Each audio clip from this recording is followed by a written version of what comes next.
You are not checked by your performances. You are checked by how you handled failures. Fortune 500 के बारे में तो आपने सबने सुना है ना, Fortune 500 कंपनीज, उसमें से कहीं सीईओज को मैं मिला हूं, नेशनल इंटरनेशनल सेमिनार्स में हम मंच पे साथ में रहे हैं। अभी 2 साल पहले शिव खेरा और हम लोग साथ में थे, बहुत अच्छी बातचीत वार्तालाप हम मंच पे बैठे तब हुआ था। बड़े बड़े सीईओज को मैंने पूछा है, मल्टीनेशनल कंपनीज के सीईओज को, कि the person to whom you are paying more than 10 crore rupees per annum in salary, what do you ask them in their interviews? तो एक बड़े मल्टीनेशनल कंपनी के सीईओ ने मुझे पूछा था कि स्वामी, this is the first time I am asked this, कभी हमने ये नहीं सोचा था। मैंने बोला कि क्योंकि कई एग्जीक्यूटिव्स हैं, उनकी एनुअल तनख्वाह है 50 करोड़ 100 करोड़। मैं जागृत अवस्था में बोल रहा हूं। हा?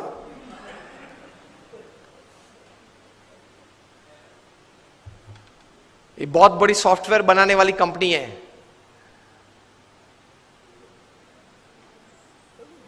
हाँ, इन्फोसिस नहीं, इंडियन कंपनी है, अमेरिकन कंपनी है। एलिसन उनका सीईओ है, एलिसन। ऑरेकल कंपनी है, आप नेट पे जाके ऑरेकल खोलना, एलिसन नाम डालना और उनकी तनख्वाह आप देखना। पिछले 5 साल की उनकी एवरेज तनख्वाह है $400 million per year. Silence.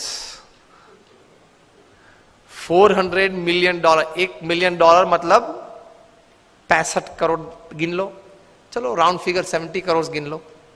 $1 million is 10 lakh is 7 crore rupees. So 400 million is 2800 crore rupees per annum salary. अब देख लेना, मैं नाम देता हूं, Ellison, ELLISON, he is the CEO of Oracle. अब नाम देख लेना।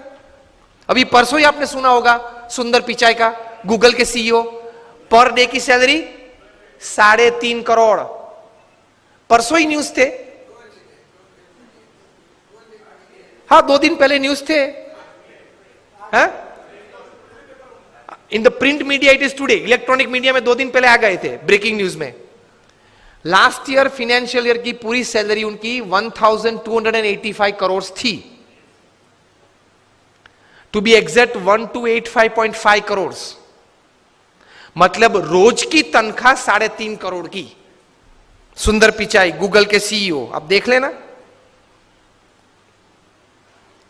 मैंने इनको पूछा, इनकी एमएनसी की टर्नओवर थी 2.5 लाख करोड़ की।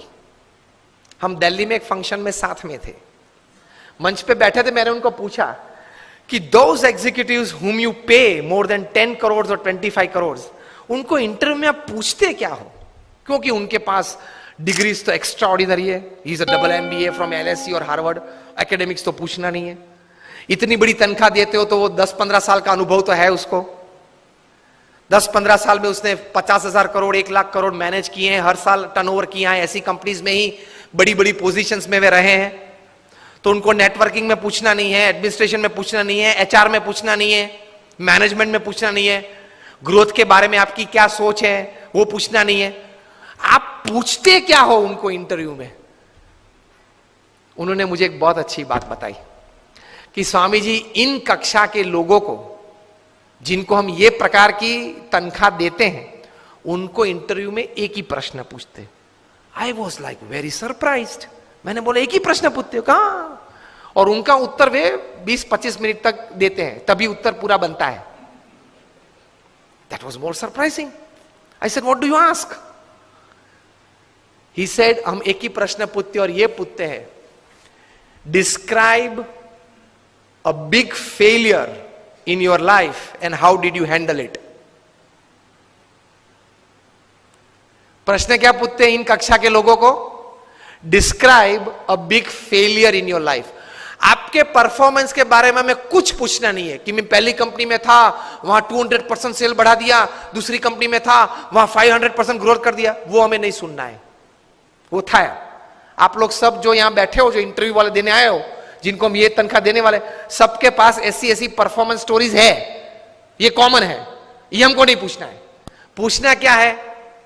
Describe a big failure of your life and how did you handle it. Simple. Performance से आपका कैलिबर का टेस्टिंग नहीं होता। वो तो किसी को भी चांस मिल जाता है, प्लेटफॉर्म मिल जाता है तो कूद लेता है। How did you handle failure? How did you handle a setback? How did you handle a fall in your life? That is important. क्योंकि अब रूटीन में जब हमारी, अगर हमने आपको हायर कर लिया, रूटीन में हमारी कंपनी चलती होगी, तो आप तो अच्छा परफॉर्मेंस दिखाए नहीं वाले हो। लेकिन कंपनी में अगर बड़ी आफत आ गई तो आप क्या करोगे वो बताओ। बाकी तो आपकी जगह और कोई भी ये कंपनी चला लेगा। Isn't it a very important question? उसमें वो मल्टीनेशनल कंपनी के सीईओ ने मुझे बताया कि स्वामी, इसके उत्तर में उसको 20-25 मिनट हम देते हैं और उसमें भी हम ये जांच करते हैं कि किस प्रकार के विचार और प्रैक्टिसेस उसने अप्लाई किए, वो साइड में रखते हैं। किस प्रकार के एटीट्यूड्स उसने उस वक्त रखे, उस पर हम गौर रखते हैं। What we see in his answer is not what he thought during failure, not practicals what he applied to come out of that failure. What we see is what type of attitude he kept when he was a failure, when he met failure in his life. तो महान लोग ये परिस्थिति में इस प्रकार के attitudes रखते हैं। तो इसमें यह बात आती है गम खाने की। यह बहुत बड़ा विचार जो प्रमुख स्वामी महाराज ने दिए, उसमें कई प्रकार के ऐसे अर्थ आ जाते हैं। That is the greatness of life. How do you handle failures? Failure handle में सिर्फ आपका एटीट्यूड, एक ही शस्त्र आपके पास रहता है। हां, ऐसी परिस्थितियां जीवन में आएगी जब आपके मोबाइल नंबर में 400 फोन होंगे, किसको फोन करूं वो तकलीफ में आ जाएंगे आप। Even if you are the Sahara of thousands of homes, when you are lying बेसहारा in तिहार for 4 years, किसको फोन करूं?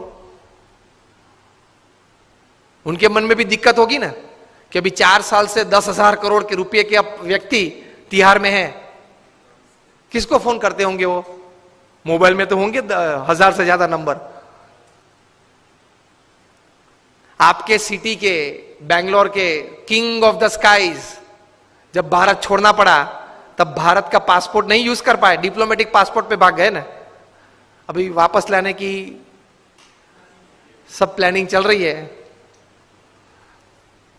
आएंगे शायद, और अगर मुंह खोलेंगे बड़े बड़े तकलीफ में आने वाले हैं। तो फेलियर्स जब आते हैं तब एटीट्यूड्स किस प्रकार का रखते हैं, that is very important in life. Blame game चालू हो जाती है। तो यह व्यक्तिगत जीवन में है। तीसरा एक बात कार्य दृष्टि से कि कर्म करना हमारा अधिकार है, फल पे हमारा अधिकार नहीं है। If there are 100 things which are in your control that you can effect the end result, there are 1000 factors which are not in your control which can negatively effect the end result. Yes और no? आपने बड़ा अच्छा धंधा चालू कर दिया लेकिन government की पॉलिसी बदल गई तो? आपने स्टैंड का धंधा चालू कर दिया और गवर्नमेंट ने कैप रख दी, क्या करेंगे? रख दी है, और कहीं कैप्स आने वाली है। मतलब there are thousands of factors which are not in your control which can actually effect the end result. इसलिए श्रीमद् भगवत गीता में भगवान श्री कृष्ण ने लिखा है कि you do your job in the best knowledge and the best practices that you have, and result Lord Krishna says I will decide. आपके पूर्व के जो कर्म हैं, आपने जिस भावना से वो कर्म किया है, जिस स्वार्थ से वो कर्म किया है, जिस एक दोनों को धक्का मार के आगे निकल गए हो, वो सब भी गिनती में तो लेना पड़ेगा ना। वो सब वो हिसाब से फाइनल रिजल्ट आता है। अगर ये बात को समझ ले तो आप कभी डिप्रेशन में नहीं आओगे, कभी स्लीपिंग पिल की आपको जरूरत नहीं पड़ेगी।